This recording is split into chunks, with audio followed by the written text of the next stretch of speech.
Est-ce que ce régime va être laminé justement par l'ouverture économique, Delphine Granier? Mais je pense qu'en fait, dans ces discussions, il y a une distinction à faire. C'est que c'est une chose, d'un côté, que de discuter économie avec un pays, de vouloir plus de libre-échange, etc. Mais c'en est une autre de recevoir un chef d'État avec tous les honneurs de la République dans le cadre d'un dîner d'État, avec une descente des Champs-Élysées en grande pompe, quand il s'agit d'une personne qui, depuis 1959, est à la tête d'un État quand même autoritaire. Vous l'avez dit, il suffit de lire le rapport de Reporters sans frontières qui vient de paraître encore il y a quelques semaines. Donc vous n'êtes pas tout à fait d'accord avec Raquel? Non, mais ce que je veux dire, c'est que la liberté économique et engager des discussions là-dessus, c'est très bien. Recevoir en grande pompe un dictateur qui, dans son propre pays, n'est même pas capable d'avoir des médias libres, de respecter la liberté d'expression, de ne pas fallait pas le recevoir, alors, etc.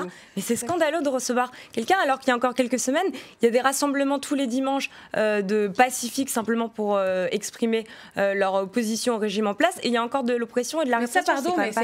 Pardonnez-moi l'expression, mais c'est un petit peu hypocrite comme position, parce que c'est de deux choses l'une. Soit vous pensez que c'est un régime absolument infréquentable, mais à ce moment-là, vous êtes dans la logique de l'embargo, du blocus, et vous dites il faut des sanctions économiques, mais le côté on va faire du business, on va envoyer à corps, s'en mettre plein les fouilles pour récupérer les touristes américains qui vont arriver. Mais par contre, alors sous un embargo, c'est hypocrite. Non, un embargo et un blocage commercial, qui sont les premières victimes? C'est la population. La population n'a pas du tout choisi le régime qui est en place. Donc non, au contraire, il faut favoriser les échanges, parce que de toute façon, généralement, c'est comme ça dans l'histoire, les libertés politiques suivent la liberté économique. Donc au contraire, il faut encourager la liberté économique. En revanche, recevoir quelqu'un au cœur de l'État, au palais même de l'Élysée, alors que des personnes sont dans des geôles infâmes simplement parce qu'ils ont osé lever la voix, et encore lever la voix, simplement s'exprimer, ce n'est pas normal.